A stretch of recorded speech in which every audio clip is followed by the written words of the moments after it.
What a god-awful picture. I quite like it. Hello, everybody. Welcome back to the weekly Steelchair podcast, joined by myself and Meltdown. I'll get to that in a moment. Don't worry, that is not a slander on my co-host. That is literally the truth, the whole truth, and nothing but the Meltdown. And we'll get to that right now. But, of course, last week, my co-host was sadly not available. She was smashing up things. I'll let her explain what I mean by that in a few moments. But she is back after a deserved 1 week break. Eilidh, how are you? And did you enjoy the chamber and also the meltdown? Go and elaborate what I mean, because I'm getting used to the whole being back every 2 weeks. You know, how can they miss me if I don't go away? I mean, everything has conspired against me today in setting this stream up. I mean, firstly, that pinging, is that on your side, or is something else on my side decided to make noise? That was my phone doing the notification sound. So right, okay, good. Because the laptop's been shut down in front of me. It's not behaving on the stream. The phone is behaving. The camera feed's fine. The audio, I've been told, is fine. Yes. I tried to get it through these little things that are meant to be really, really useful. And for some reason, every time I plugged it in, it wanted to play YouTube music. So I had a bit of Foo Fighters playing. Every single time I tried to load the stream up, I would close the app would reopen itself. I've now uninstalled YouTube music, and we'll get it back at the end. It's on timeout, it's in the naughty corner. I was feeling good about 10 minutes ago, 15 minutes ago, just looking at the time. But you know something? That's fine. We're ready to get tucked into it. And thankfully, plenty of things to rant about today. So while I'm in meltdown, Reece, how you doing? I'm doing very well, thank you. Big week I've had, lots to get through. I've got one of my first yearly meetings on Monday. So, for check-in, but it's obviously because we're coming up close to tax year end. At times you do get like good rewards, like bonuses, etc. I'll find out if I've had a good enough year to be in contention of that. Hope so. I put all the work in, but it can also be a bit of a nightmare. So hey ho. I suppose the only bonus is keeping my job. But of course, Steelchair was great. Last week was an interesting show. I don't know if you had a chance to watch back the show. Obviously, Eilidh wasn't around, so I'd done it on my own. I'm used to doing shows on my own channel, like gaming stuff and watch-alongs. But when it's talking about wrestling, you as much as it's fun to talk about wrestling, you don't want to talk about wrestling on your own. No, like the live chat's great, and I'm not taking it on the live chat here. I'm just saying like you'd like to have somebody as well as the live chat. So it was good, but it was just a dynamic. But it was still a good show. We got through a lot last week, answered some good questions. Some good questions came in. Where we see feuds and all that, we'll be coming to that today. But overall, I'm very well, thank you, and I'm buzzing for the stream. So we'll see what happens. Of course. Danny's in saying, no, not me messaging Reece. As for YouTube music, it's annoying. Yeah, that's why I don't go near it. And hopefully tax rebates coming soon as well. Yeah, well, tax rebates and all that, it's only a month and a half away. April 6th is the start of the new tax year, so just be careful of it. April 5th. Speaking of being a month and a half away, we're actually beyond that point now for WrestleMania. We're it's nothing like 5 weeks off, you know? It's 5 weeks. 35 days until this. Oh, look at that. It hates us that much. One moment. Let me fix that. We are part of the sign. It should be ahead of us. I mean, that's new. Let's see if I can fix it. Yeah, no problem. Okay, well, now... it's not... Right, we're going to do this old school style. The meltdowns continue.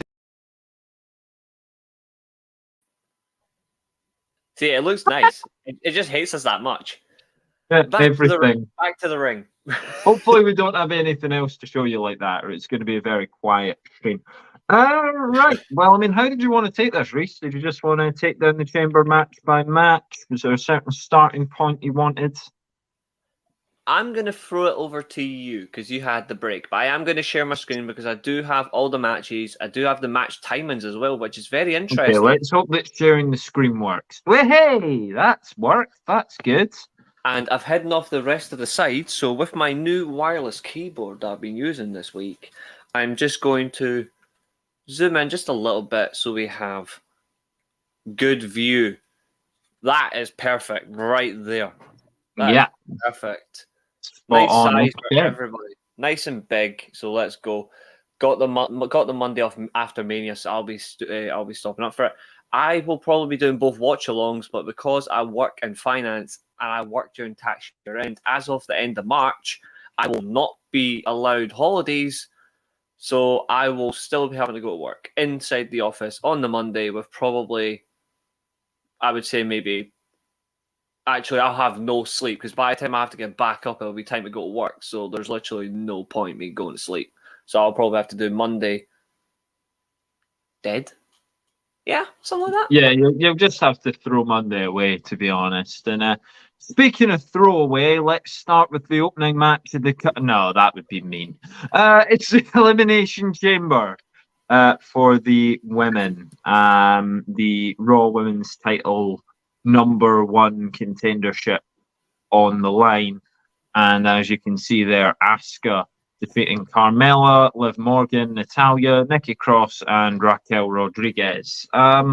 Did indeed. I mean, we knew they were going to start with a chamber match. We knew that this match was going to be the opener. I think a lot of people knew who was going to win. Mm-hmm.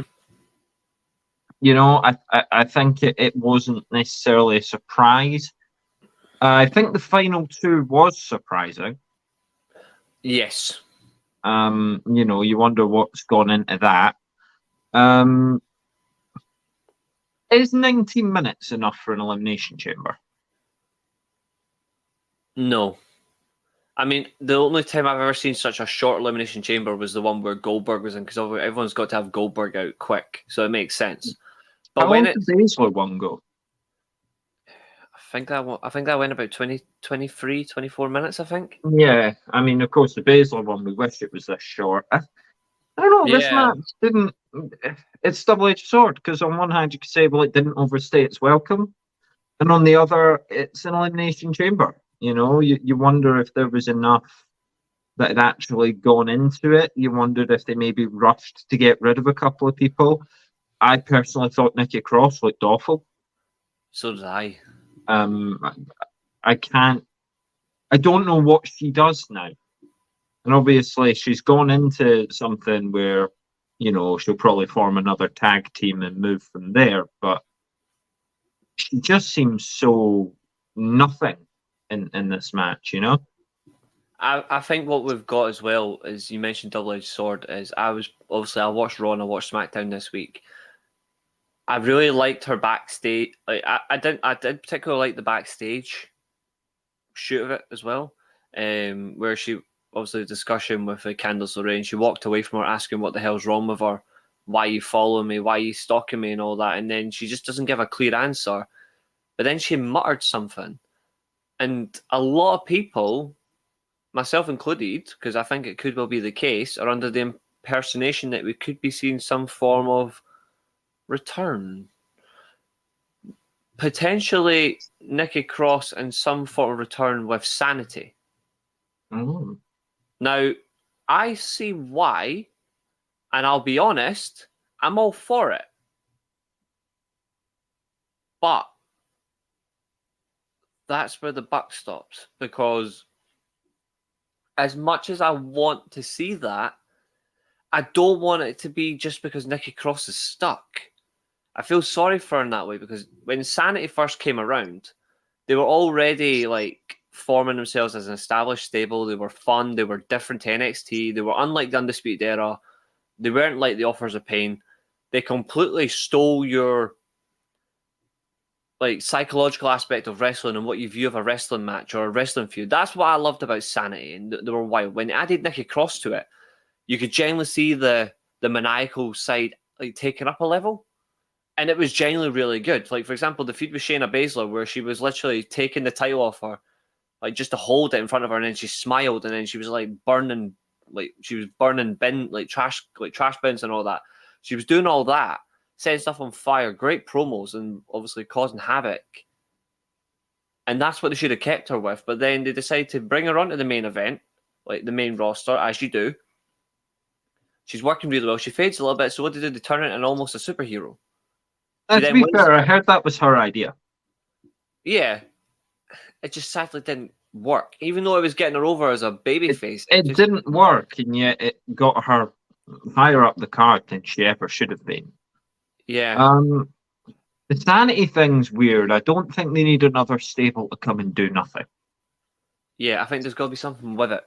You know, they've got Hit Row as a stable that's doing nothing. So that's true. Skid Row. It's really a disappointing sort of. There's a bunch of faces, or well, that in Sanity's case, probably a bunch of heels. But you know what I mean? A bunch of people that just don't do anything. Like they contribute nothing. If we read tomorrow that Hit Row had been released again, okay, it's sad for those people and losing their jobs. We'd probably celebrate. I don't think there's any fans. I don't think celebrate, but I don't think there's any fans that would be like, oh, this company getting rid of all our favourites. I mean, no joke. Like for quite a while, I've been calling them Skid Row. Like because they've literally been skidding like to nothing. Like I thought a heel turn would have done them great. It's actually made them flop dollar. Exactly. Like I genuinely thought by turning them heel, they would go on and be better because it made. I don't think they can be anything without Swerve though. I don't think they can be anything in general. I think with Swerve they had potential because Swerve carried that group in NXT. I think Swerve and Ashanti works as a duo. Yeah, like she could valet him. I don't think Top Dollar is anything. He should be bottom dollar.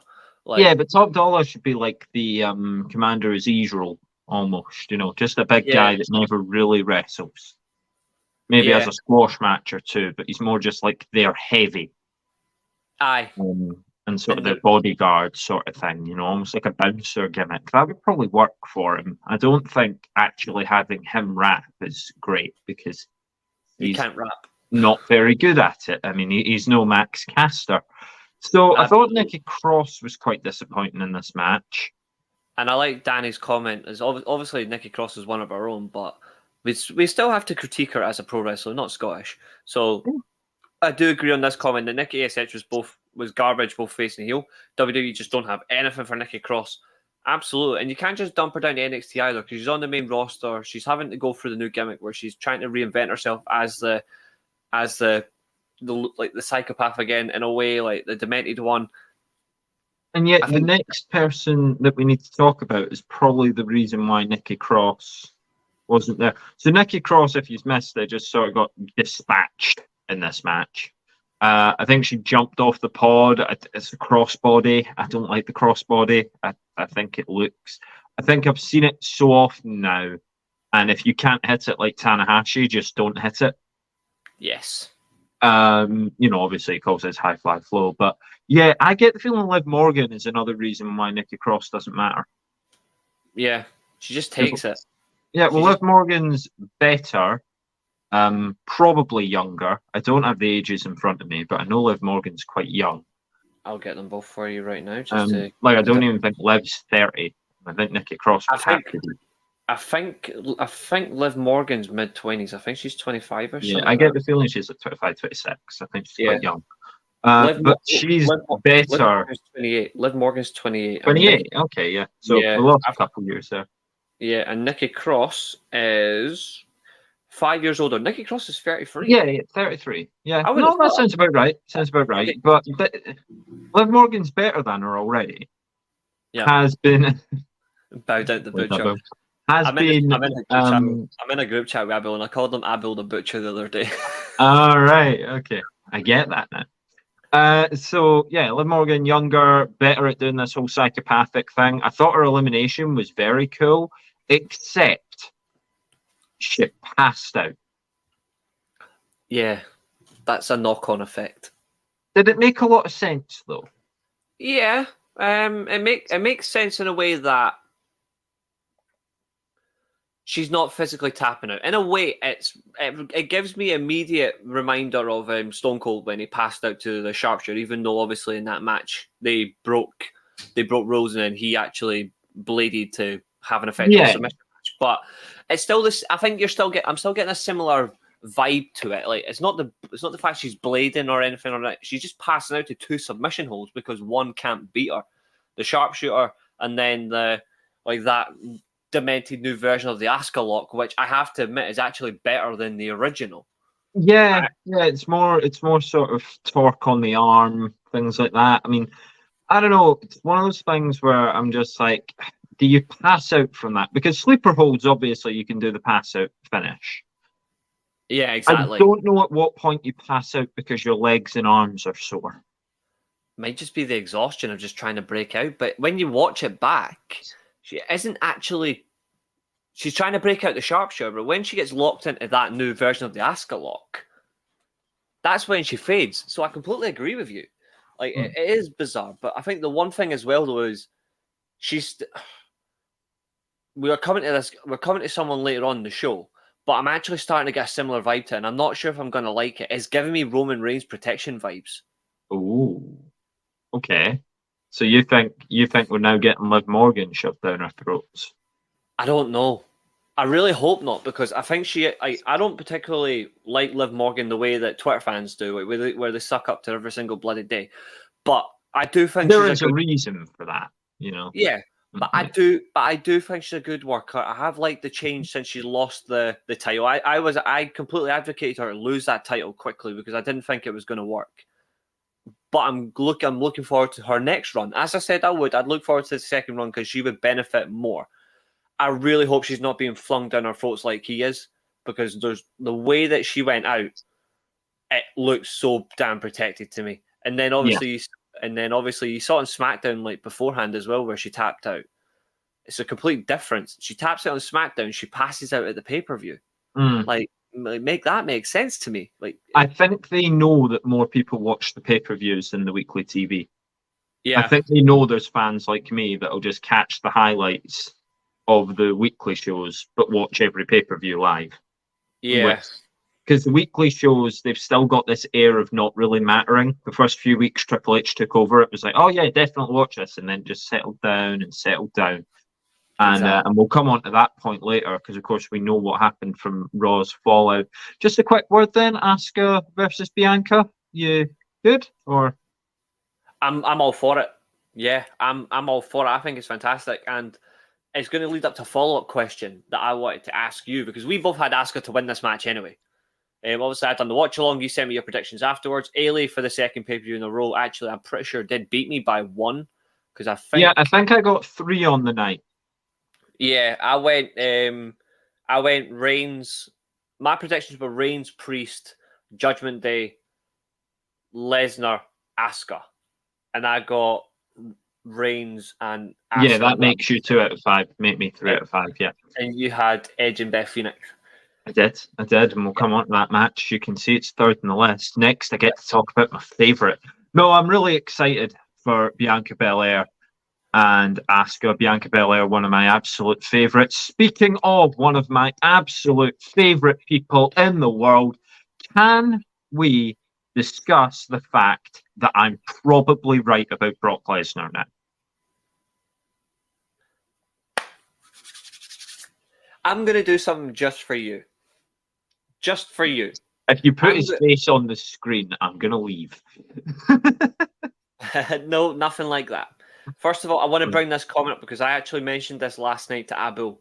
So I love the fact that Abul's bringing this in the chat. You've been saying there's a Bianca heel turn for a while. Like you thought she was turning heel at War Games, didn't you? I thought she would, but I'm still in the faith that she should. And I say it every time, the same reason why I think Bianca should turn heel. You cannot have, even though she's completely over and she's brilliant with the fans, you can see that, and she does react well to the crowd, and the crowd react well to her. But you cannot have a gimmick where you are repeatedly saying on camera to a worldwide audience, I'm the fastest, I'm the strongest, I'm the best, like I'm all of that, because that's cocky. Like you can have it's way too cocky to be a babyface.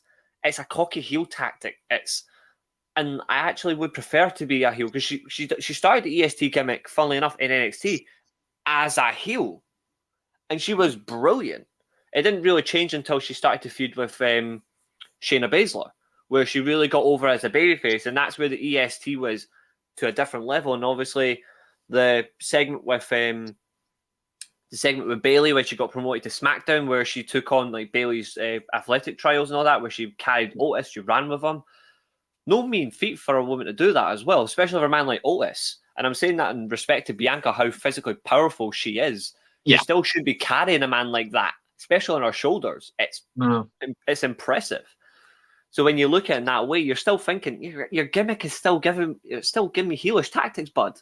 I get that. They are going to have to stop airing that package about her having bulimia, though.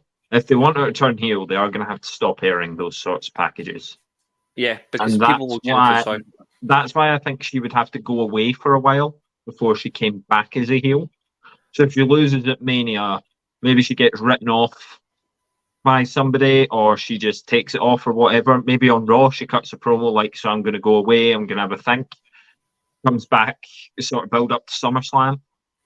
Could be. But then as this sort of more obnoxious heel, they stop airing the bulimia package. Maybe they air the same sort of package, but they take out the bit about the bulimia, because the bit about her athletic greatness, that's not necessarily automatically babyface. It's when they do the bit of her in the hospital bed. That's when you go, well, this makes it pretty tricky for us to boo you. But a man that isn't hard to boo. Exactly. And this is what Brock Lesnar. Yep. And I'm doing something just for you. I'm going to add this as a banner going every single week, right? Go for it. We're going to call this. I think everybody's going to love this on the show. We're going to have this specifically as a banner every single week. Every single time I have to discuss this, man. Yeah, we're just going to call it Eilidh's Rant. So I am going to, no joke, I'm going to stop sharing just for a moment. Oh, man. And then I'm going to do this. Go on, then. Let's see if I can fix it. Where is it? 3, 2. So, the second match, Bobby Lashley faces Brock Lesnar. Bobby Lashley defeats Brock Lesnar by disqualification. It seems like whatever they wanted to do for the feuds going forward, be it with the sort of Bray Wyatt thing, or if that's now sort of cooling off and Bray's just sort of doing whatever, we'll never really know with Bray until I go home. Even then, it's not entirely certain. But whatever direction they're going in, they needed Bobby Lashley to win this match, which means they needed Brock Lesnar to lose the match. But Brock Lesnar refused to be pinned, refused to submit, and refused to a knockout finish or a forfeit, a stoppage finish, because obviously that would bruise the man's ego. So instead, we get a disqualification finish after a match that went less than 5 minutes.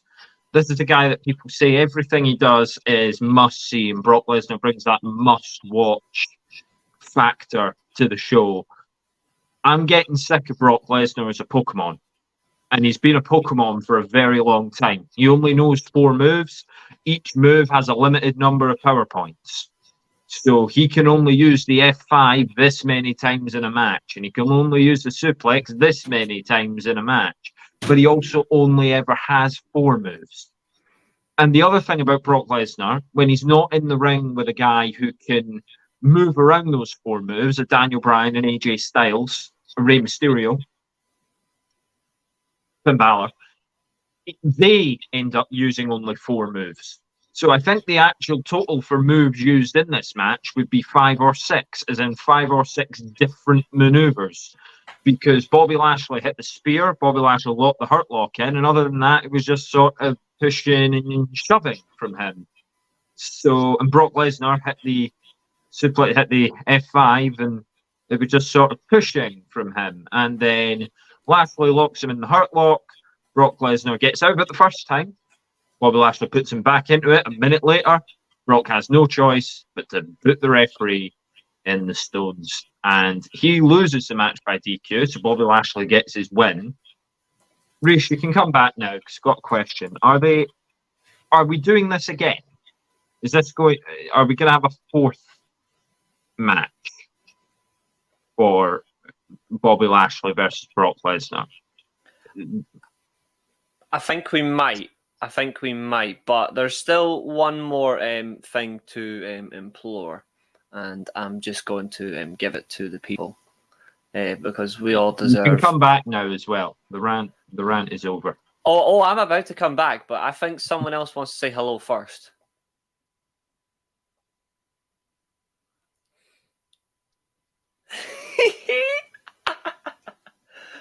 I'll die one day, all right? I'll die one day. Oh, she's actually went in anger. Oh, we've won. He's gone now. He's gone. I'm still here. I've noticed lately he doesn't put much effort against big guys, but against small guys puts more effort. And it's because he knows he can actually work around them better. I think against bigger guys, he actually cannot express himself the way he wants. It's in a way, I think he's finally learned, which is quite funny. The way he wants me, Reece. The way he wants is to win. And if he's not winning, he certainly doesn't want to lose. Yeah, I agree. That's why against Roman Reigns, it was everything. And it had to be a last man standing. And 6 people had to stop him. That's why against Bobby Lashley, it's putting a guy in the stones. He only puts someone over when it's time to make them champion. And as I've said before, it doesn't actually do that person a whole lot of good because we forget very quickly that Brock Lesnar was defeated by them. Because when Brock Lesnar loses, he goes away. There's no, Brock Lesnar never comes back and acknowledges the defeats that he's had. He never acknowledges Drew McIntyre. He won't acknowledge Roman Reigns, ironically, for the way that Roman Reigns' gimmick works. He won't acknowledge any of the people that have beat him, any of the people that have gotten one up on him. The only time he did that was Bobby Lashley, and he did so very sort of tongue-in-cheek. Very sort of, you did it once, but you can't do it again. And then look at it. Bobby Lashley had him for lunch again. I am loving this. I am being compared to Rowdy Roddy Piper. See, I'm a real comparison. You cannot compare Ronda. It says a lot that you're using Piper, and all I could think of was the punk line. I mean, I love this. I mean, I love Rowdy Roddy Piper. Rest in peace, legend. So I will take this to the level. You love gaslighting me as well by the sounds of it. Reece, I've spoken for long enough. What did you think of this match? She certainly has. I'm quite shocked that she ran over 1,000 words just for the anger. I love it when you. I love when you get the anger on it though, because it just sums up your hatred for Lesnar. It's beautiful. It's beautiful. It's bittersweet.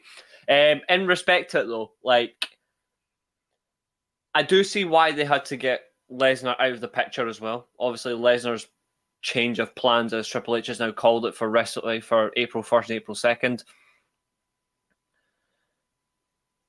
The feud was. They actually had a good way to end the feud. There was generally something there, but they blew it. They've blew it now by the fact that you've now got a 7-foot giant who can't wrestle, he can't walk, he can't run, he can't talk. I forgot about that. Yeah, he called him out, didn't he? Yeah, the only thing Omos can do is stand there. Oh my god. Yes, I am giant. It might end up being the worst match ever. He generally can't do anything. He's got a brilliant mouthpiece in MVP, who would probably be better in this match anyway. There's nothing generally there. I'm not sure if it's a work. I don't know if it's genuine, but I think it's an absolute piss take. But in respect of it, though, and there is one question there from my buddy Mallow. I'm going to mug that comment off in a minute, but still a good question.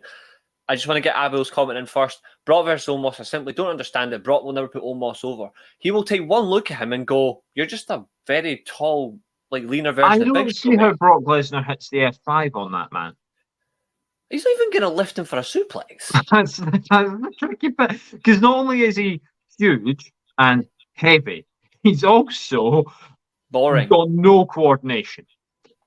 Oh, yeah. The best thing Omos has done in wrestling is no sell a chair shot. No, I think the best thing he ever did was somehow convince AJ Styles to be his tag team partner. Yeah, but it was part of that, wasn't it? Who was it? Were Miz and Morrison still around? Did Miz do it? I can't remember. Whoever hit him with a chair. Mm-hmm.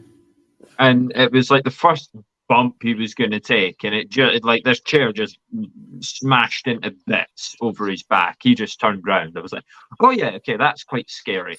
And almost could have been doing that for the last however long. I mean, he's almost been here a year. He's probably been here over a year. That's way Well too over long.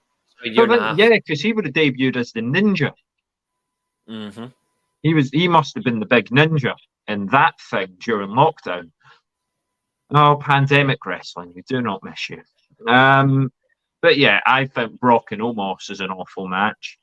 I think Lashley and Wyatt would have potential to be a awful match. Oh, thank God! I thought you were going to say good match there, and I'd be no, very scared. I don't think anyone wins out of those pairings. I said this. I've said this to a few people, and funnily enough, my mate Mallow, who's actually in the live chat, right? He'll actually vouch me on this one. I'll answer this question in just a moment. I'll get Eilidh's point of view as well. I actually think it does kind of work, the way they've been doing it. I literally said, if Brock Lesnar faces Bray Wyatt at WrestleMania, I will never consider Brock Lesnar legitimate again.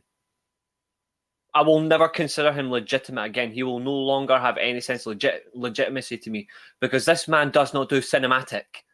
He cannot do it. It makes sense with Bobby Lashley because at least Bobby Lashley understands a bit of storytelling. Yeah. Lesnar doesn't. Lesnar just loves to beat the shit out of people. He doesn't work well to others. Lashley actually does work well to others. It would be a complete career suicide. So if Lesnar legitimately done that, you may as well just tell Lesnar, by the way, sorry, mate, we don't need you back anymore. But stay tuned if we're ever in Saskatoon. Maybe you can come up and give us a little bit of Canada butchering. Do you want me to answer Mallow's question in 3 words? I say yes, to be fair. Sure, why not? I think it makes sense because they've already got Maxine scouting them. Doesn't matter. They've been teasing this split of Alpha Academy for so long now. And we already know who's there's been tension between the two of them for a while. There's like, oh, you're not taking it seriously, Otis. You know, like again, both of the major companies have a problem with a storyline clearly being there, but they're like, oh, there's a major show coming up, so we can't do it. No, do the bit that makes sense now. Do an injury angle, and then when the other person comes back, that's when you can continue the feud. Don't just put it all on ice. That's how you get things like Ricky Starks versus Will Hobbs. Exactly. Because you put it all on ice and you waited for a pay-per-view. You get to the pay-per-view, they get a 7-minute match. Oh, perfect. I think it's the same sort of thing with Otis and Gable. They were holding off. Oh, we can have the match. We can have the match. Just do it. If you're done with Alpha Academy, just do it and move him on. Yeah, because find Gable something better to do. Give Gable a US title run for James' sake. Finally, somebody's on my wavelength. Maybe Kurt Angle is his manager. Like, this thing writes itself. They can bring JBL back to manage Baron Corbin, but they somehow can't bring Kurt Angle back. Not even every show. Just pay-per-view matches or big matches, you know? Edge announces he's going to go for the Open Challenge and Chad Gable's the champion. Kurt Angle's the manager. You can play off Kurt Angle in Edge's history, couldn't you? So many things they could do, but they wait around until WrestleMania where everything needs to pay off all at once. And that's relevant when we come to the next match as well. But my final word on Brock Lesnar versus Bobby Lashley, this was awful, and it's leading to things that are somehow worse. Spot on. And Mallow, you're also spot on, mate. Spot on a Brock F5 and Omos aside. This will be the most forgettable match at Mania. I will literally probably, even though I'll be on a watch along, I'll probably turn my camera off. I'm not even joking. Omos will have to fold himself in half. Like, they do realise height is a really dangerous thing when you're taking the F5. Just ask Big Show. He knows it more than anybody. Yeah. But even look how Taker took them. You know, there's theories that he was genuinely concussed in the match that he lost the streak. The F5 is a tricky move to take. That's why it looks better on small people. The thing is, though, as well, when he took he was already concussed long before the first F5. But so he was already falling forward when the move was hit. but they don't know when he was concussed in the match. But they Lashley do. versus Wyatt will be Hurt Business versus Wyatt 6. Yeah, this Wyatt 6 thing also needs to hurry up. Like, what is it? Who is it? Why is it? Where is it? And speaking of Wyatt 6, this man, for now, will never take Bray Wyatt seriously again. And I've got this on tape. I'm just kidding. I've just got this on record. On tape. Sharv, good to see you, my man. To be fair, Sharv has been saying it on every single show for the past 3-4 weeks. He's literally saying he cannot take Bray Wyatt seriously anymore. And I'll be honest with you, I love Bray Wyatt, but even I'm starting to get sick to death of him where he isn't actually doing anything. So you don't like it when he comes out and he talks about stuff, and then he leaves. Sometimes his uncle comes and laughs with him. It's awful. You know, another thing as well is the fact as well is that his work is genuinely insensitive. To his promos, they're actually really shit. I actually think his promos recently have been actually very shit. And I'll actually go one further. I actually think his promos have been worse than Orange Cassidy's. Oh, no. Yeah, now, I'm sorry. First, you defend Brock Lesnar. Now you're bringing I'm not defending. I'm going to have a Popeye moment in a minute, you. Take the rant down. I'm not defending Brock. I'm not defending Brock at all. Take the rant banner down and let's move on, because this might be something you want to rant about, because you seemed quite annoyed about match 3 on this card. You seemed quite annoyed, so I'm going to let you tee off on this one. But we had Edge and Beth Phoenix defeating the Judgment Day in what was not the final act. I was furious. I was furious live on stream. And first of all, Willie, we'll see, but I'm going to say it now. It's lady and gent. We'll see. You two don't seem to be so trapped in that WWE circus. There's other pro wrestling companies. We're not trapped at all. But I think we're not trapped. If I was trapped, I would definitely have handcuffs on. Just going to look up what this is. Reece, you carry on with, I don't know, I guess eviscerating the Judgment Day. Literally later on in the show, we will be coming on to like AEW. We will be discussing New Japan as well, because I want to talk about free agents. But one thing is for sure is we need to get through the chamber. And the reason I'm genuinely annoyed with match 3 is because it was the wrong result. Like, I generally do not care the fact that Edge had the US title match on Raw. That was a generally good match on Raw. I watched TNA. I love TNA. You behave. And I actually slander NWA today, actually. Who knows? Actually, I will slander NWA because Tyrus is still world champion. Right, back on point. You're talking Judgment Day. Back to this. I said on the preview, if they were going to have Edge to do it, Edge and all that to win the match, then you've got to have a strong result going over. You've got to have something in the pipeline, and also where are we actually going with this? But it's the same prolonged rubbish. Like, what does it take for Judgment Day to actually have a decisive win? Because the I Quit match wasn't really decisive either. Because that was literally using, he's quitting because his wife's taking a concerto. Lovely. I mean, I was all for it. But when you look at it, I agree with Mallow. Like, it should have been the Judgment Day win. This Beth Phoenix is completely irrelevant in this feud. She shouldn't even be there. I don't care if it's his wife. Like, where was it, Reece? I don't care if it's in Canada as well. I mean, I love Canada, but every single Canadian had no genuinely good result apart from this one. Yeah, exactly. So the Canadians needed something to like. This was it. The Canadians had the main event. That was the main event they actually deserved. Not the result. I mean, the result they wanted was Sami Zayn winning, which they didn't get. But exactly. So you have to give them something. I mean, it's only the UK that don't get either of their hometown representatives winning. Very true. But in the light of it, though, it should have been the Judgment Day winning this, considering the fact it's currently WrestleMania season where Rhea Ripley is still strong. She had a strong showing, but then she takes the glam slam on the steel steps. So she's then having to come into the interaction with Charlotte Flair, where she doesn't actually do anything, which makes her look pretty weak. With Charlotte as well, she looked weak on SmackDown, which is very unfortunate as well. And they'll probably make her look weak as well against Liv Morgan next Friday. When you look at the match itself. The match was well worked. It was really good. I like the whole build up to it as well. And I like the follow up on Raw where literally Edge gets inadvertently, he does get inadvertently screwed out his own judgment. Then he takes 3 coup de grace. Are we going to get the Hell in a Cell match that I want at WrestleMania? Yes. Is it going to be between the right two people? No.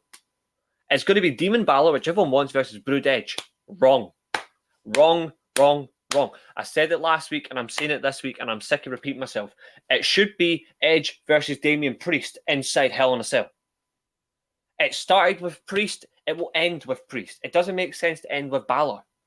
It makes sense to end it now between Balor and Edge now so they can move things on. Balor needs new work because he is stagnating.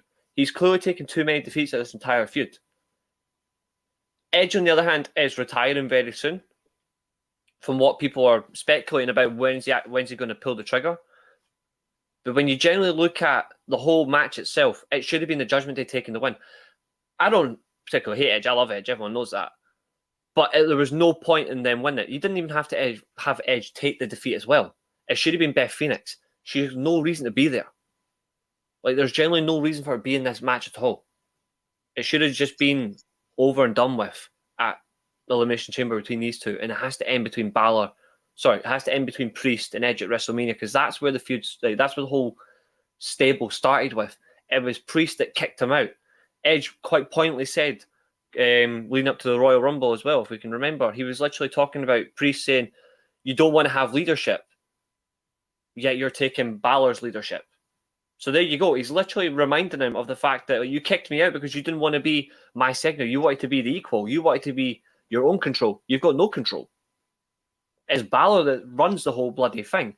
So in the sense of it, it should be Priest proving the point where actually, no, he doesn't actually run the thing. He just talks, but I'm actually the one in control. So at WrestleMania, I'm the one that's going to deal with you. We're not going to get that. We're going to get Demon Balor versus Brood Edge. It'll be a great match anyway. Not denying that. But for me, it should be Edge versus Priest at WrestleMania. Because that's how it should end for me, in my opinion. But still, the result, they went over. What about you? I get it. I think this was the right result. I think ultimately it should have been more decisive than this. There should have been an injury angle. There should have been something. This had to, for me, be the end of this feud. Yeah. Because I don't want to see it go on to WrestleMania. It's been too long. This feud has gone on and on with the exact same thing happening again and again, which is Judgment Day outnumber Edge, hospitalize him or his wife, and then a month, 2 months later, Edge comes back. He gets one win or one, got you. And next week, sometimes even on the same night, Edge gets beat down again. And then he's gone for another few months. And then he's gone for another month and he comes back. And I get it. You can't do weekly TV. That's fine. Don't put him in this feud then. What happened to the thing they were saying? Remember when Edge came back? He was like, there's so many people I want to have matches with. Why didn't they just do that for Edge? Why did he have to be in feuds? Why did he have to be in storylines that actually injured him? Because every time he's come back, it's like, oh, Edge's neck is made of paper, yet somehow always fine. That's a good point. And we'll come to that in a minute. And I do agree with Sharv, end the Judgment Day. I love the Judgment Day, but Judgment Day will end soon. Dom's not bigger than Judgment Day. Let me just reaffirm this right now. Dom is not bigger than Judgment Day. Rhea, on the other hand, is bigger than Judgment Day. I'd actually argue that Damian Priest is bigger than Judgment Day. I would argue that Damian Priest has become the fourth most important man in his own faction. He's bigger in the sense that he's got this work that's actually taken him to a new level. Okay, I'm totally getting the cryptic shit. But even so, like, in the sense of it, the biggest one is Rhea, and that's why Rhea won the Rumble, and she's carrying on that work, and you can see where she's going. And that feels right. So when Rhea won the Rumble, she should have left Judgment Day behind. Right there. She should have just went, I don't need this. I've got the Rumble to focus on. Whatever you and Edge have going on, cool. Exactly. I've got other stuff to do now. That would have made sense because then you could have done Edge Priest or Edge Balor on this show, and it could have been the end of the feud. And instead, we've not ended the feud. We've kept the feud going. And the same sort of stuff's happening because, of course, Edge answered Austin Theory's US title challenge, open challenge. He answered it on that post, what's it called? A press conference. Very AEW thing. But they Edge answered the challenge there. So you're like, oh, Edge Theory tomorrow night. That's going to be interesting. I mean, Theory isn't losing. But at the same time, Theory could have just won, or there could have been a different way. I don't like the way that it always comes back to Judgment Day. You know, Edge is going to have retired. It'll be 5 years later. Edge will come back because they're in Canada and he'll cut a promo. He'll be like the guest of honor, the special guest, even guest host if they end up doing that. And Judgment Day will come and attack him. Like, that's how this feels. It feels like Judgment Day never lose Edge. Edge never loses Judgment Day. And I feel like one of those two things has to give eventually. And we can't keep seeing the same combination of people because ultimately what you've done for a year is you've robbed Edge of those dream matches that he was supposed to have. Yeah, well, look at the talent that you've actually got on Raw and SmackDown. That he, in a way, actually should be like John Cena. In a way, he should be like the John Cena angle where he was the free agent who can and in a way as well, like Brock Lesnar, like free agent, but he can go to either show and wrestle with who actually seems better for him at that moment. He should be that future where he can go to Raw, he can go to SmackDown. You can actually see him on NXT. There's some quality talent in NXT that he could work with. The likes of Grayson Waller would be an amazing match. He'd be perfect with Carmelo Hayes. He would actually help right now somebody who's now being turned on by the NXT faithful. He would be fantastic in a match with Braun Breaker, who needs a little bit of direction at the minute. He is the NXT champion. Braun Breaker needs to go. You know, needs to get on out of NXT. Those fans are sick of seeing him, and I think those fans are sick of seeing him. They want to see the next thing, and I think it's becoming painfully clear to NXT fans that there isn't really a next thing. Certainly not a next thing WWE would back, which is weird because he's definitely fought people that you could have put the NXT title on instead of him. I know. I feel sorry for him though because I do think he is a very. I know Mallow, like myself. I talked to Mallow, and he's like he's a very good worker, but his character development he's lacking, and I do get that. I just think there's something there, but I would love to just see Braun Breaker just become a full-on monster heel where he doesn't say he's turning heel because he's sick of the fans. He just turns heel just to beat the living piss out of people, and that makes more sense. I want to see a different type of heel where he's not talking about just because the fans are booing me. He just turns heel because he's like, well, I've got an amazing physique, I've got lineage, I've been NXT champion for combined over a year.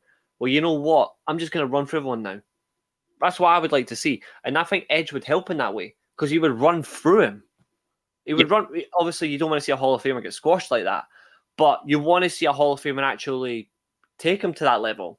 And it'd be a great opponent for him. I think Carmelo Hayes as well needs it because Carmelo Hayes, I think, is the next NXT champion at Stand and Deliver. Carmelo Hayes should win the NXT title.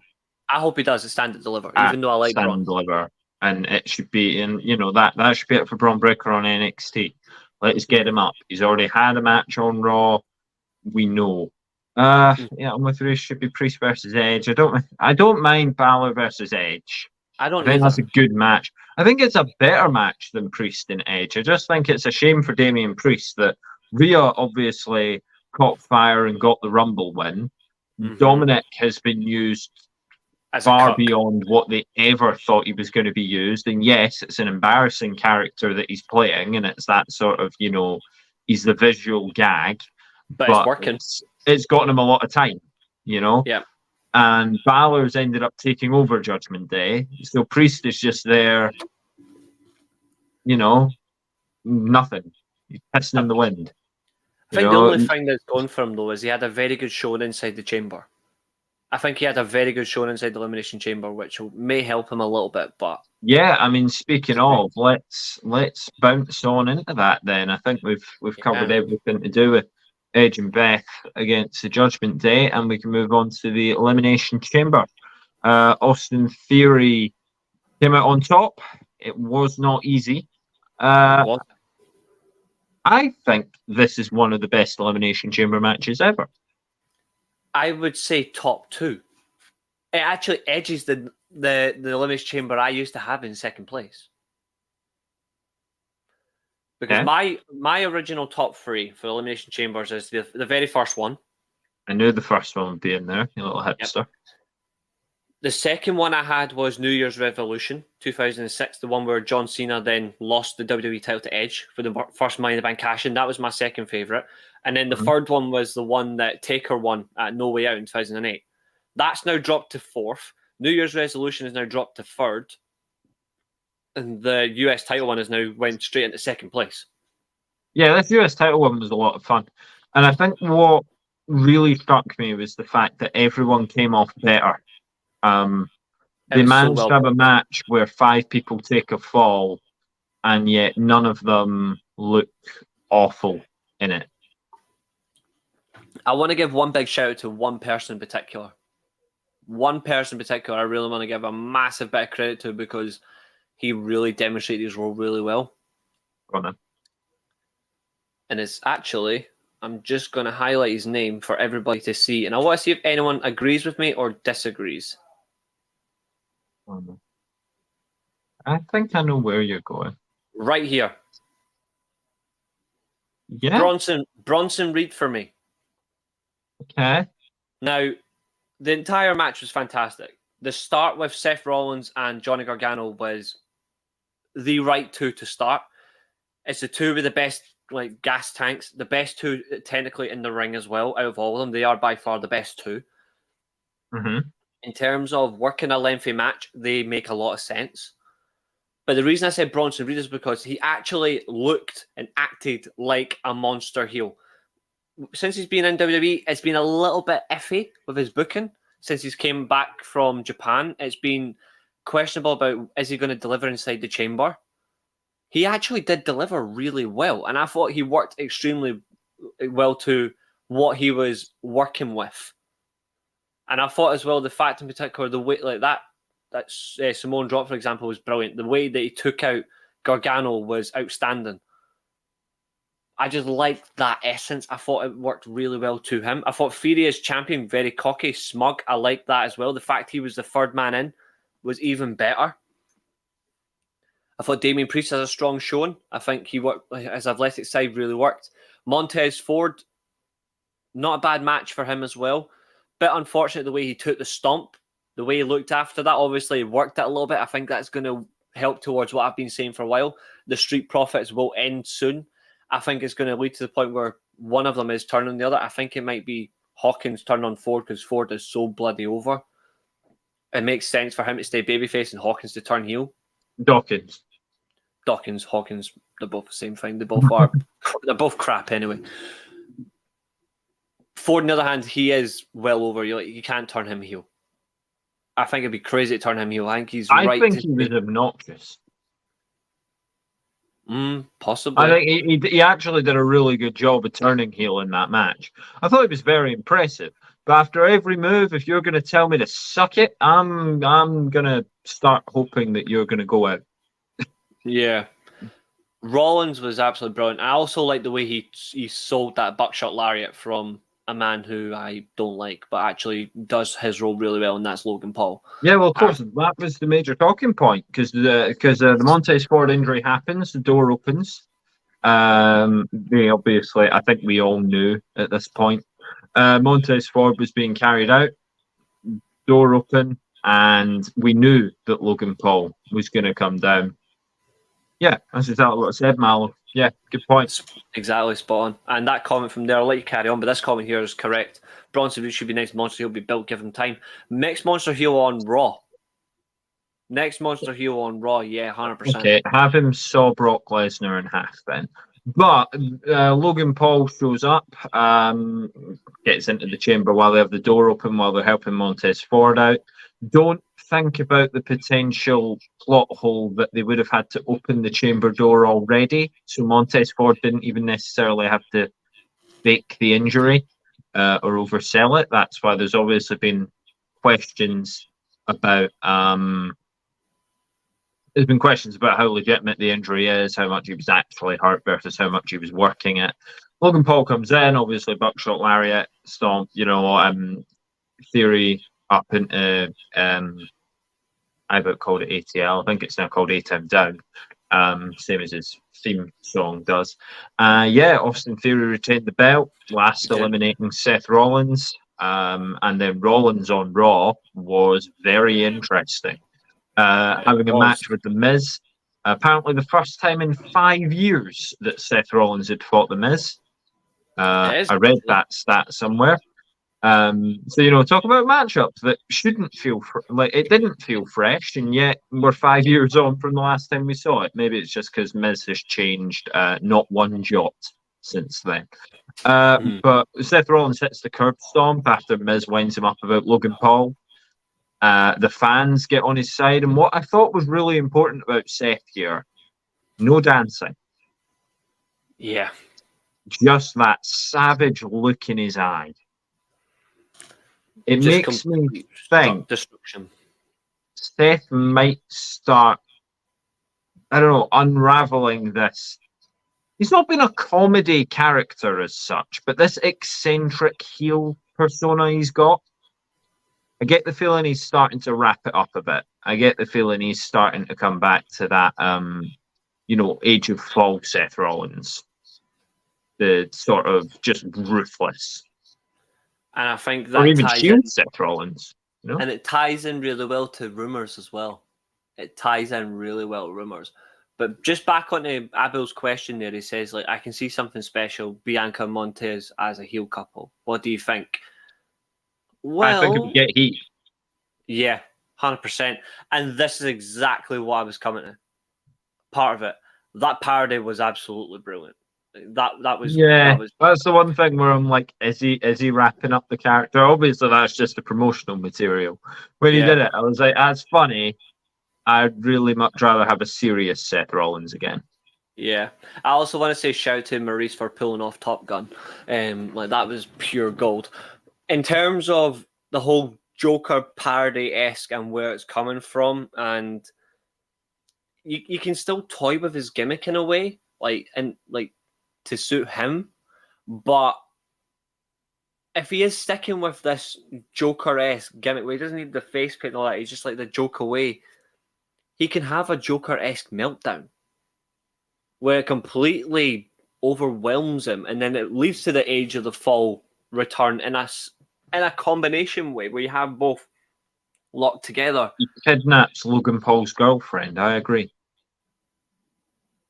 You could curb stomp her several times. I don't think anybody would really care. I just said kidnap. You want harm to come to her. I never said that. I just said like a wrestling kidnapping. Maybe tie her up and have Uncle Howdy call her Little Pig over and over again. A little pig is probably worse than getting curb stomped. I'm just suggesting he does something completely out the box that you don't see coming, and I would love that to, in a way, happen. And I really want to. I will be annoyed if he loses to Logan Paul at WrestleMania. I will SummerSlam of 2020. You'll never see it coming. I will be fuming. But overall, I thought this match was outstanding. It's the only match tonight where I'm only going to say it was a 5-star. Ooh. Oh, we're bringing star ratings in. I did not anticipate such just one time only on the card on the night. I thought the main event was outstanding, but I just think that chamber was just. Yeah, I'm glad you mentioned the main event. I'm glad you mentioned the main event. We're obviously coming on to it. I thought that the Elimination Chamber was, very good. It's definitely one of the best Elimination Chamber matches they've done. Special shout out to Johnny Gargano. I thought everything he did on the night was fantastic. I don't get people who say that Johnny Gargano's got no upside. Obviously, several people feel that Johnny Gargano just takes up space on a roster. No, he's fantastic. Speaking of fantastic, although some people think he just took up space, Sami Zayn. Up until this whole bloodline debacle, people were saying, he takes up space and they need to find something for Sami Zayn to do. And they did. And Sami Zayn joined the bloodline. It's a very well-told story. It was one of the best ones. I think it'll go down as one of the best stories they've ever told, and it saved the bloodline. It saved the Bloodline story as well from being a complete afterthought. And it's like, yeah, it was the injection of life that it needed. Absolutely, we were just sort of getting sick of, Roman and his family are like destroying everything. Oh, here's Sami Zayn. Sami Zayn's helping them out, and that just kept going and going. And it shows what happens because while these weekly shows can be sort of, we don't need to watch them every week. Mm-hmm. The Sami Zayn stuff has been must-see every week. Yeah, it's literally got... It's almost in a way similar to like the Austin versus McMahon era during the Attitude era. It's literally like, we've seen the results now, we don't need to share something anymore. But it was literally that point where like every single week you wondered what Steve Austin was going to do next to wind up McMahon. Was he finally going to get his hands on him this week, or is he going to get screwed? It had that same vibrant buzz, but this time it's, what is Sami going to do like this time just to prove his loyalty? What is he going to do now for Roman? Is he still going to suck up to him to stay with the Bloodline? Well, what is he generally going to do? And then you get the point of, okay, who's going to turn first? Who's going to pull the trigger? We saw it. Sami Zayn's the one that pulled the trigger because he had no choice. And I also love the fact as well, since Elimination Chamber, you've had some fantastic televised moments as well, where last night's SmackDown, a very poignant look after Sami's haluva kicked Jey Uso. Jey Uso's in the crowd. Sami looks at him before jumping into the crowd. What's happening there after the accidental spear? Which you and I know for a fact, are not happy that this is how it's going to lead to the Usos versus KO Sami at WrestleMania. That accidental spear, I know we're not happy about that. That's out of our control. But you had to start from somewhere. I thought this match as a whole, for the fact of the first 5-6 minutes, nothing happened. Nothing. They just stood there. I love that. That is classic big fight feel. It was the Bully Ray classic. Bully Ray would have loved to be in this match. You just got to stand still for 4 or 5 minutes. Of course, the difference is that when you're in WWE, the crowd react. And when you're in Impact, the crowd wait for you to finish doing what you're doing. In his case, get the fuck out of there. And that's certainly true. Abel saying Seth and Montez should be a next big feud to help Montez as a single star. Bring Bianca and Becky involved for a feud. That not against it. Not against it. I think I would rather have Seth sort of at the top of the card. Absolutely, the right man won. Because absolutely. Of course we're going into Cody. This was one of the worst finishes they've done. It was actually. It's because I couldn't turn off the logic. The logic sensor in my brain just kept going and going and going. When the first ref took the bump and the second one comes down and it's a near fall, you're like, oh, they've used the ref bump. This means something. Yeah.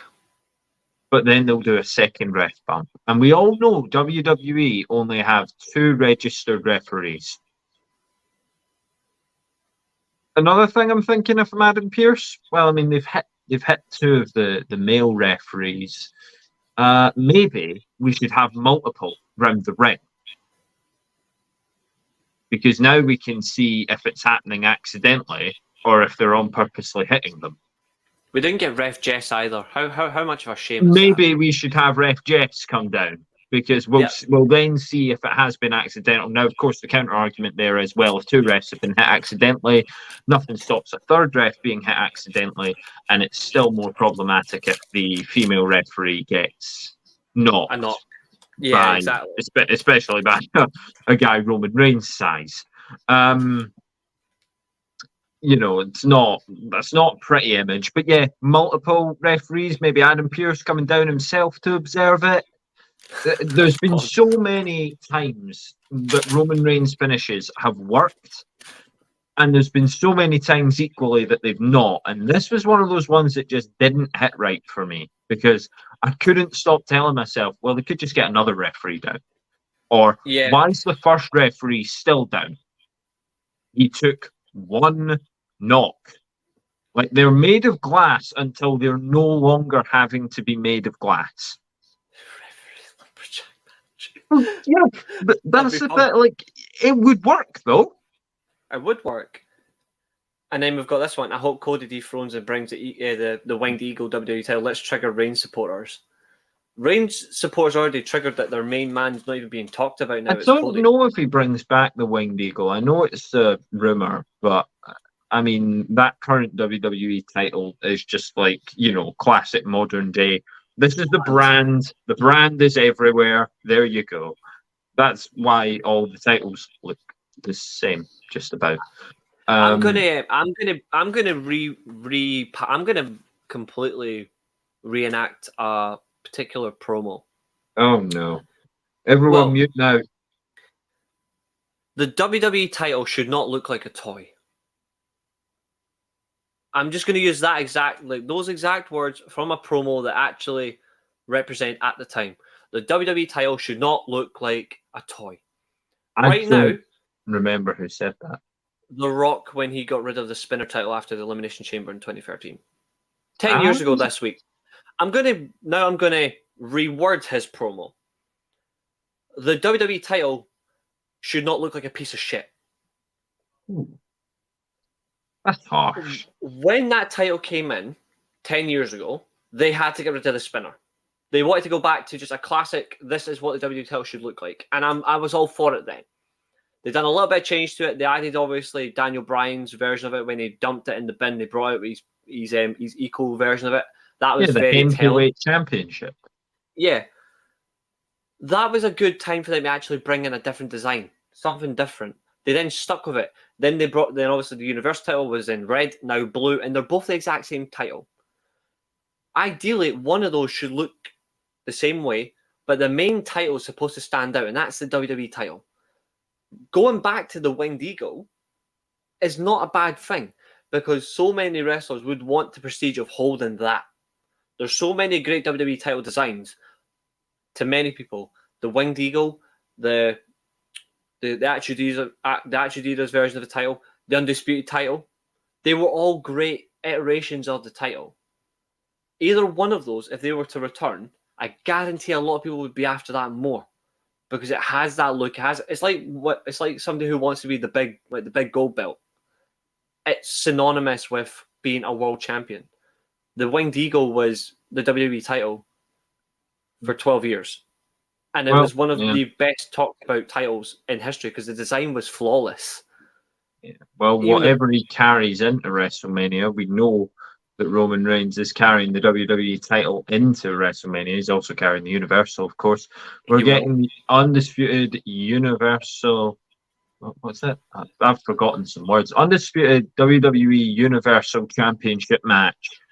Roman Reigns versus Cody.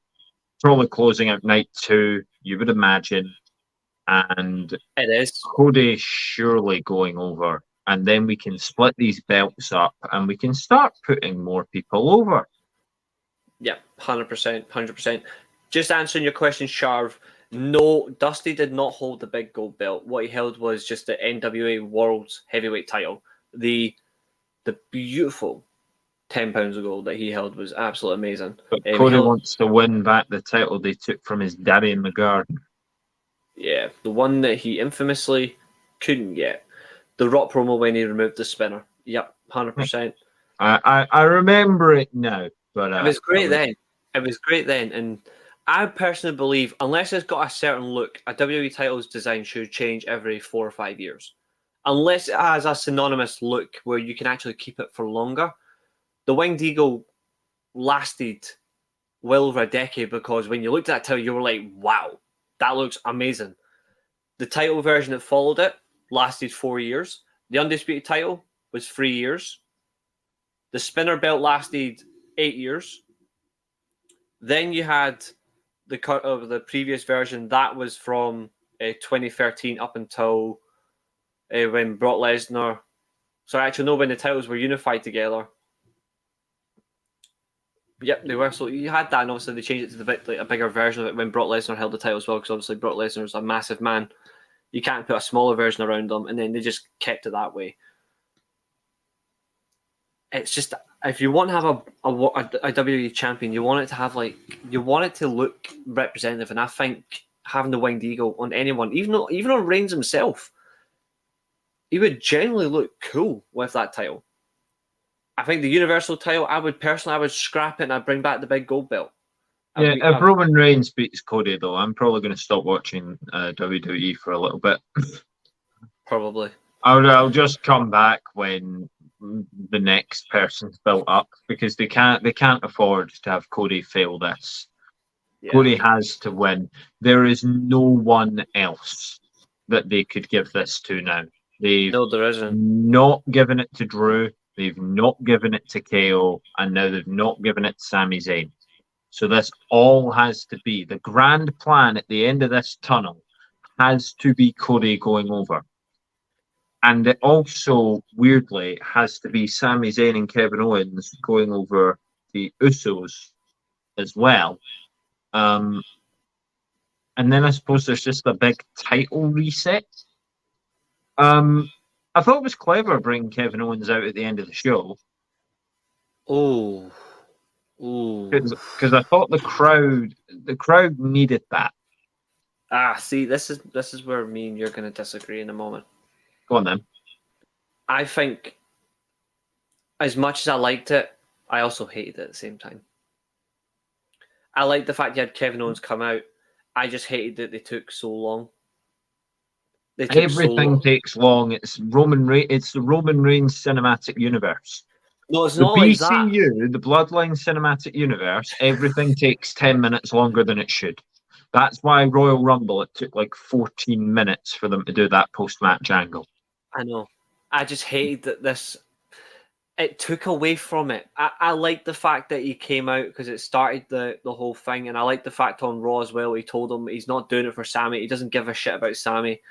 But in the end, we know he's going to care. He's going to have him as his tag team partner at WrestleMania. He's going to turn on him the night after. Oh, yeah, he will. They'll win the tag titles, and then he'll turn on them, and then he'll just leave. And then that'll be Ambrose versus Rollins all over again, where he has to defend the tag titles on his own and probably lose it to somebody like the AOP. When you look at models, no, they're right there. No, because now Mallow's going to say you're an absolute goat, and we can't have that. Because he absolutely loves maximum male models, and I find it quite offensive. When you look at when you look at the main event, though, it was great the whole way through.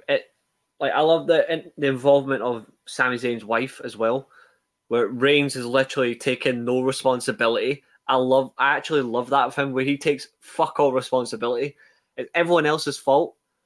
I love that about his gimmick, where it's like, I am the main guy. I've got to take responsibility for my family, but when it's something else involved, I'm taking zero responsibility. It's everyone else's fault. I love that. And I just love the fact he has such a subtle conversation with her whilst he's beating the crap out of Sami Zayn. I love that subtleness. But in terms of Kevin Owens, though, I just hate the fact that they prolonged so long for him to come out when Sami was getting ripped apart for, 5-6 minutes long beforehand, and then they decided to bring him out. I don't know if that's just because they're purposely playing on what they did on Raw, where he's saying, I still don't trust you because you took too long. I've been doing it on my own. Yeah, that could be the way that they're doing it. I mean, obviously, Kevin Owens said, I did it for my family and all that. Royal Rumble, I think. He said, right, fine. I'm done with you. I'm not going to come down there and fight you. I'm not going to come down there and kick your ass. No. I'm not going to come down there and kick your ass. I'm just going to, I'm just going to leave. Like, fine. You've chosen the bloodline. Kevin Owens turned around. I mean, we're saying, they take so long and they sit on these things. Kevin Owens obviously conflicted about that. He's still conflicted about that. That'll keep going. But I thought Kevin Owens versus Roman Reigns at the Rumble was a better match. There was more story. I think it was. There was more. I think there was more storytelling involved. I just think the crowd was better in Montreal. Yeah, people say that crowds make matches, but it was 4:30 just about at this point, and I didn't really care what the crowd wanted. I wanted to go to bed. Elimination Chamber had been nothing near as good a show as Royal Rumble. And this match alone was 32 minutes. 32 minutes where 6 of them were just standing still. Yeah. which nobody really thought time-wise it was going to happen like that. Well, I wanted to go to bed. It didn't happen. Like the Kevin Owens match, I felt like it kept moving. I vividly remember I was like stood up behind the couch, like, hands just covering my mouth, like, oh my word, like, on the edge of my seat for everything. And with Sami Zayn, there was a couple of moments where I was like, oh, checked out. But I was also for a lot of it like, here we go, Roman Reigns works him over. It was like the undercard to a boxing event. Yeah, that's a good analogy. Where just like, it goes on and on and on and on and on, and then the bit that you want to see happens, and it's not very good because they do a ref bump, and then they do another ref bump, and the Usos and this and that, and everything happens, and then the ref gets up just at the right time. I mean, to be honest, I want Roman Reigns' lottery numbers because he's been very lucky throughout this reign. At any point, this reign could be sort of disregarded and ended at like 6 months. This reign should have ended at the Royal Rumble. Finish o'clock, which is disappointing. And this is why I said it last time I was on the show. Gunther is a different type of heel. He's the sort of heel that I want to see because he's the sort of heel that just wins for him. Yeah. It's not like, oh, I made the ref take a bump and then Imperium got in and did it for me. And okay, they'll probably do that with him eventually, but I really hope not. Anyway, they'll get punished for it. Yeah, that could wrap Elimination Chamber. So out of 5, what are you going to give it? The whole show? Yeah, the whole show. Crowd 5. I thought the crowd throughout the whole show were fantastic. I'm not going to fault the Montreal crowd. I thought the Montreal crowd were amazing. Okay. The best match on the card by far was the Elimination Chamber. That is a full 5-star. Yeah, the US title one was pretty incredible. 1 star to Lesnar versus Lashley. So that's the worst moment. I'm giving it a dud. I don't think it was anything. I'm giving it 1 just because the referee took an F5. That's it. But that's post-match technically. I know, but I still have to just give something fair. Fine. If you count it as a segment on Raw, which it could have been, much like many Brock Lesnar matches. Yeah. As a whole, though, the show, 3 stars. Okay, I'm going to give it 2.5. I think it's about the bare minimum that you can expect. I think the US title does a lot of the heavy lifting. I thought the Judgment Day Edge Beth Phoenix match was actually pretty good. Women's Chamber was there. It felt a little rushed. Lashley and Lesnar, nothing. Might be negative stars. And Reigns and Sami, good. BCU continues. We'll see where it's going next. This was a necessary step. I wanted a different finish. Roman Reigns could have still went over. I wanted a different finish to what they did. It just dragged on, and it was a long night. So between 2 and 2.5, I'll give it the benefit of the doubt. It seems harsh on the US title match to give it 2, so I'll go 2.5. I think they should have knocked. This might sound harsh as well, but I would have taken 10 minutes out of that main event and put it into the Women's Chamber match. Exactly, because it is an Elimination Chamber match. Why not take away the 6 minutes of them just standing still? And I get that Roman Reigns is meant to be arrogant, but Roman Reigns also said he was going to kill him. And he done note. So why wasn't he annoyed from the off? Why did he stand there for 6 minutes? A guy that mugged you off and took your cousin away from you. Exactly. If you were that angry, you would have literally in the first minute, Sami comes at you and you just. Bell would have went. He would have ran for a Superman punch or ran for a spear, and then rather than pinning him, he would have thrown him out of the ring, and then he would have done all the taunting, and he would have slowly taken him apart on the outside, and Sami would have fired back up, and you would have had a similar sort of match, but you wouldn't have had 6 minutes of stare down. Why is Roman intimidated by a crowd? Or before the ref even gets a chance to ring the bell, Sami just Reigns just attacks him anyway, and then the ref calls for the bell, and then he just gets on with it. Yeah, I think the more wanted the moment is Sami Zayn's entrance. Anyway, you said there was some free agent chatter to get through before we wrap things up. I'm noticing the time. So we don't disregard time today. Time is completely disregarded today. Okay. We're not stopping until So we're gonna chat. You mentioned Japan. I have no idea what's gone on there. I just wanted to say overall that this is the year of Japanese wrestling. We're literally like it's going to be the best worked year overall in general. I wanted to just give a shout out to the Japanese stars because they've been absolutely monumental. Like this past couple of weeks alone, like Noah, like New Japan, like it's had such a great fallout, and obviously Okada is just rising like even more level. But I just want to talk to you specifically about. We already spoke about this man a couple of weeks ago, and we're still yet to see a decision. But I just want to get more additional thoughts on it, and it's actually Jay White. I speak about free agents because and the reason I'm saying free agent is because we don't know where he's going, but there's also an announcement for WWE about they've got a big announcement of a free agent coming. I read who it is. I read who it's going to be. I was thinking it was going to be Aldis, but I don't think it's going to be now because a lot of people are thinking it's going to be Cardona. Oh no, I read something else. What have you been seeing? Because I haven't seen anything additional for names. So so the major name, when I read this report, the major name that they're going for instead of Jay White is Kenny Omega. So it was what Abel and Billy said to me last night. Apparently his contract's up this year. And they're doing everything in their power to get Kenny Omega into WWE. I don't know. I don't think he's serious enough. I don't know if he can be serious enough. I don't back him to be able to do it. I don't back him to get over in WWE. And it's the annoying thing is because he is a good guy, and we know that. Like we know how good he is. But you're right, and this is the thing where Abel's going Nick Aldis, Jay White, Kota Ibushi. I know it's true. It's not going to happen. I read that Kota Ibushi is in talks for AEW. He is. Okada as well. Like we don't know what's happening with Okada because obviously he's still working through New Japan, but it's just crazy where we're at. And this is a good point. Full creative. I'm going to say this to him now. No way in hell he's getting full booking. Well, did you see what happened? Was it Rampage last week? I did, yeah. That's some elite creative right there. I know, god awful.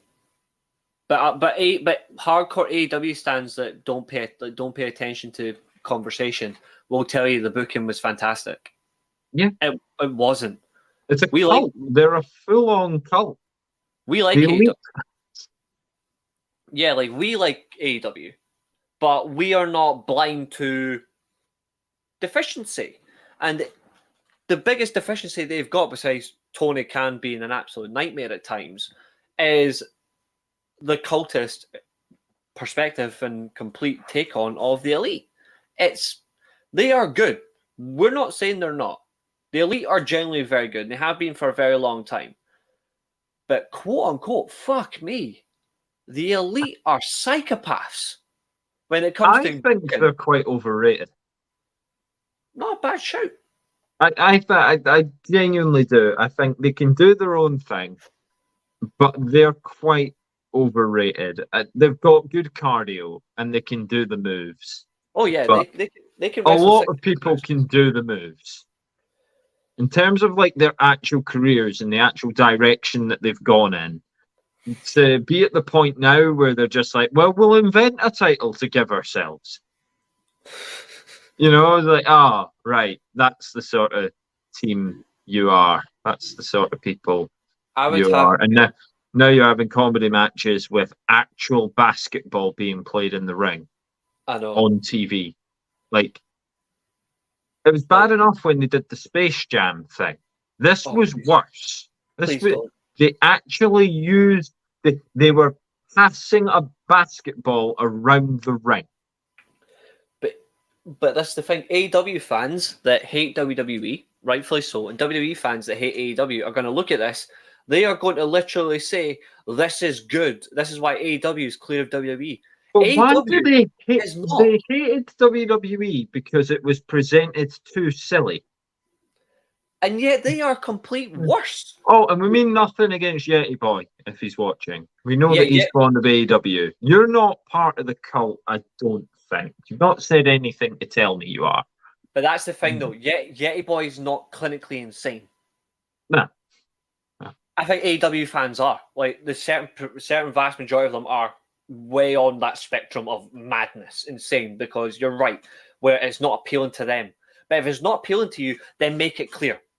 Not because, oh, look, Kenny Omega's going for a slam dunk. Oh, he's got a 3-point shot. Then go and fucking play basketball, mate, because you're doing That's the thing. It is genuinely embarrassing. And you can tell they think they're hilarious. Yeah, it's insulting as a wrestling fan, because I absolutely adore Kenny Omega. I love the feud that he had with Chris Jericho a couple of years ago. I love the work that he done when he took over Bullet Club from AJ Styles. He was the perfect one to take over. I loved all that. The cleaner literally represents that whole thing. He literally cleaned up the business that was Styles and took it to a whole new spectrum. And then he bloody ruined it. I think he's had good matches with good wrestlers. I don't think he's ever had a match that is like, because okay, well, I mean the Okada, the 6-star, the 7-star, like, yeah, that is with Okada, who is the best wrestler in the world. Exactly. Kenny Omega to me is Buddy Murphy. It's Montez Ford. He can do a lot of moves. He's got good cardio. He makes silly faces. But what else does he do? That's the only thing. I think his actual character work, he couldn't go to WWE and do what Cody's done.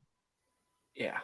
And I do agree with this comment by Mallow that AEW makes a good product that caters for their audience, but it's very unappealing when you look at it from outside. I do agree.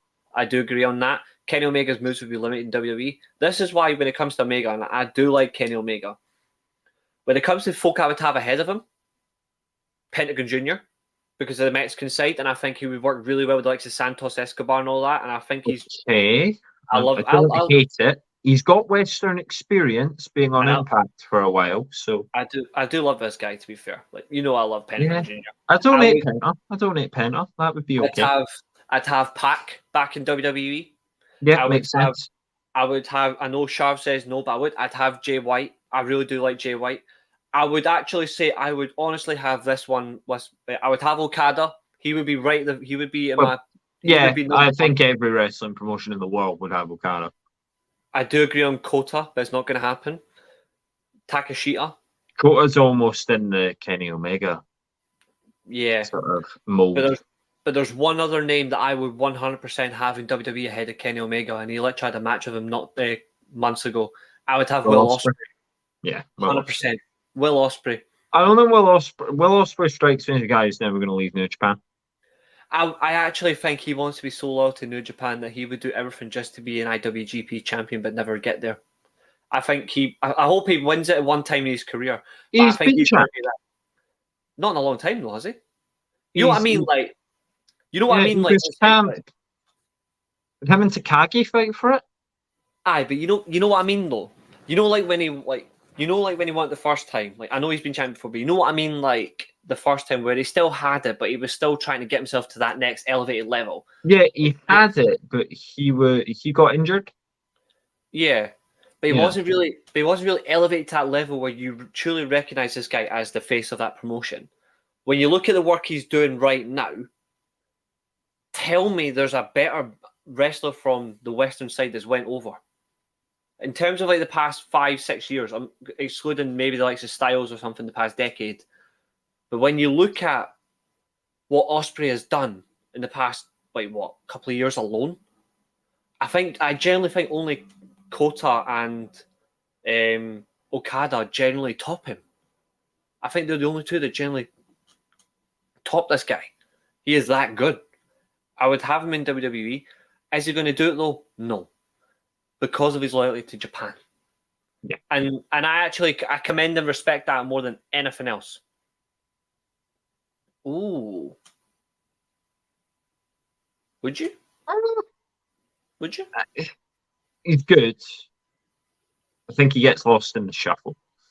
Be a shame. Like, you mentioned this to me last night, and I actually said that he would run through him. He could be the Reigns maker. Very true. he can rain on that parade, I think Okada would run through him. He has In one the comments, decide who made a one. better pun. Me, yes, or Reece, no.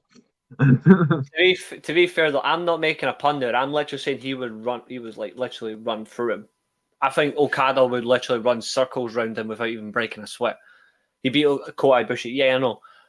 It's just my point though. They won it like that at that time though. Was that the match where he hit the hidden blade for the first time? Yeah. But generally, when you think of it though, when he won that title the first time, Okada was still the one everybody wanted as champion. He was still wanted as this and that. He wasn't really like, oh look, it's Will Ospreay. Now you're thinking, fuck, I want this guy as champion. No, just like Okada, you like. There's a time and a place. Just like Gunther, for example, when you want this man to be world champion, this man is a believable world champion. When is it gonna happen? And that's where I'm getting that similar vibe. Where it's got to have a vibe, it's got to have a feeling. The first time when he won it, nothing. Now, if he held the title, you would generally see him rival Okada for mainstream number one guy. You know what I'm surprised about though, Reece? Like you're talking about all these amazing wrestlers. Like you're talking about your Okada, talking about your Will Ospreay. Well, I haven't had a single mention of Jon Moxley. I hate you. Come on. For people who don't know what we're talking about, are you seriously going to do this? The last show we did together, oh god, he came out with an absolute belter. Did this one? Yeah, a lot of people have took this completely out of context. I'm going to have to explain this again. You're like, there's no out of context to it. You said he was his equivalent. No, that's not what I said. Sharp does not let this go. You're not letting this go. Billy has told me I will. No one's letting this go, Reece. You said Jon Moxley and Gunther were equivalent. They were the same sort of thing. No, I can't pick two people who are much further apart. That's not what I said. If you actually look at what I said, I know you're doing this to mug me off. What I said was, and I know for a fact, I said when you look at context and promo work, they are trying to claim that it's all about the pro wrestling side. It's not about sports entertainment. They completely dismiss one side of the business. That is literally what I said. I'm getting mugged for it every single week. I'm going to end up turning It's not going to stop. We're going to get to the end of the year and there'll be a question. Who did Reece compare Jon Moxley to as his equal? Yeah, that'll happen. Watch out for it in a quiz, people. Come to a quiz near you. I know. Eventually, I'm going to turn heel on my own fucking podcast and just tell everyone to get You will. But you know what? Anyway, I did not categorically say though that they are the same level of work. I just said promo-wise, they have the same sort of ideal that they aren't sports entertainment. They're pro wrestlers. But Jon Moxley is. Going to be a weekly thing. You're going to have to defend that comment. If you somehow die in a tragic accident, I'm going to make sure it's somewhere on the tombstone. This man had to defend the fact that he did not say they were the same. This man thinks Jon Moxley and Gunther are the same. I did say though straight after though that I do not think they're in the same level. I do think something. Don't say it too close to Gunther. He might actually kill you. Yeah, probably, and I'd be all right with that. But what I said was purely in the straightest of mind. They dismiss the sports entertainment side. It's always when they talk about promos. It's always about pro wrestling. The difference is though one of them is a pro wrestler, the other is a categorical grade A bleeder. Like Jon Moxley he is literally he's the Ric Flair of 2023 when it comes to blading. He just does it for the sake of it. Well, as we're talking about Jon Moxley, we of course have AEW on the horizon. Yeah. So I imagine next week we're going to have to go into stuff about that because are they doing Saturday night or Sunday night? It says a lot that I don't know when their show is. It's Sunday. I was like, it's next week. I know that much. It'll be shit. The card doesn't look very promising, but we will talk about it in any case. I know. And of course, you control this time. We've mentioned that Reece's Jon Moxley and Gunther exploits will be coming up in a quiz, but it probably won't be the first one of our 4 battles of the belts, as it is, battle of the Yeah. belts specials, the same way AEW do them. 18th of March is what we're saying. Reece has committed to it. If I'm not around, you people will have to fight for second, and I'll just sort of claim the win by default. No, we'll see. We'll try and get more people on because that was obviously quite a bit fun last time, and I know you do love a quiz, Reece. You love a quiz almost as much as you love defending John Moxley's wrestling acumen. Oh, But hold on, that is poor timing. you Hold on. put the wrong date. I literally typed a 1 and my keyboard hates number 1. Yeah, it's like, I don't know when the show is, and neither do you. I don't know when Revolution is. You don't know when the quiz is. I literally typed but- March 18th and my phone hates my So Revolution, March 5th. We know our main event. We know a couple more matches this week. Probably another 12 get announced. And then we can talk about them in what is sure to be a very succinct, very precise stream where we're definitely not going to go on several tangents. And I absolutely agree, Abel. I think Gunther's fantastic. I think when Roman Reigns goes to do whatever he's doing or even just slips down the card, I don't know how you do that now. Gunther has to be the next final boss. He has to be that next sort of... He's that new breed of heel, as I say. Yeah. The new old breed of heel, as it were. So, yeah. Anyway, Reece, I'm going to leave it to you rather than to... continue to defend something you definitely said and deny something you definitely said.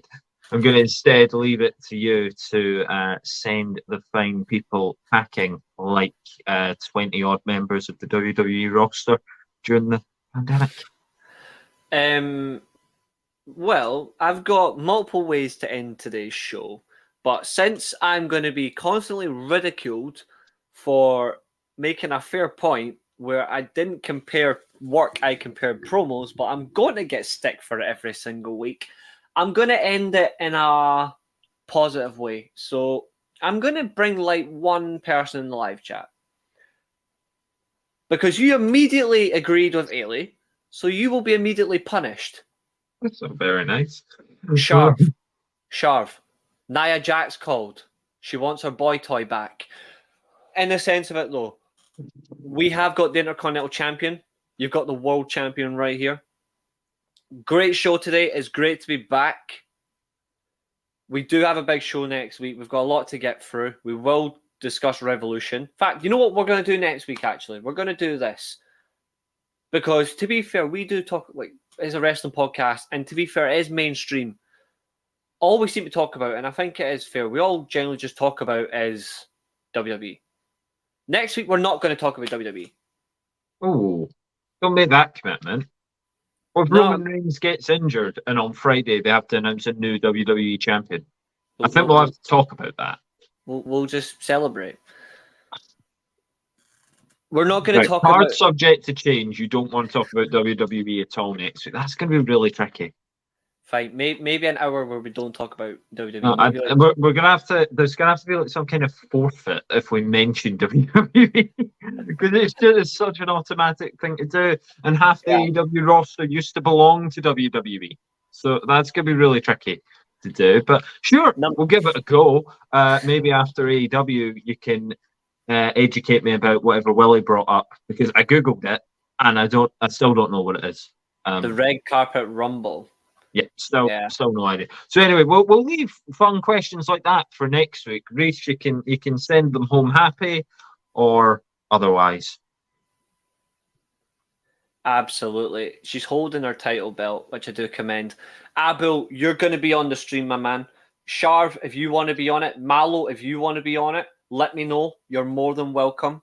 March 18th, the first Iron Man quiz of the calendar year. We will have William back on, obviously, to defend his title. We'll see if the crybaby bitch, Billy, will be on. Ooh. Then we'll see what happens. Sharv says if Eilidh mentioned WWE, she has to watch all the Brock Lesnar matches. Sure, has to watch. I can find an hour to do it, Sharv. Don't worry. That can be done. That can be done. If I mention WWE, then I'll just turn my camera off for the rest of the show. I'm only kidding. I won't do that. I don't go improving the show because you're wrong. No, I won't. Don't worry. We've got a lot to get through next week, but I think what we'll do is we'll spend the vast majority of the time not talking about WWE. We'll talk about other promotions who generally do need more light, and I think that's more than fair because WWE is coming to WrestleMania season. We can talk about the rest of it as they build up. They are building up programs slowly. It's only fair we do this. So that's what we're going to do. It's been a great show tonight as well. 1 hour, 40 minutes we're closing in on. Absolutely fantastic. Let's see if we can get out exactly on it or before. Absolutely. We've had a great call out. All I'm going to say is, finally! Thanks for watching, folks. Ciao.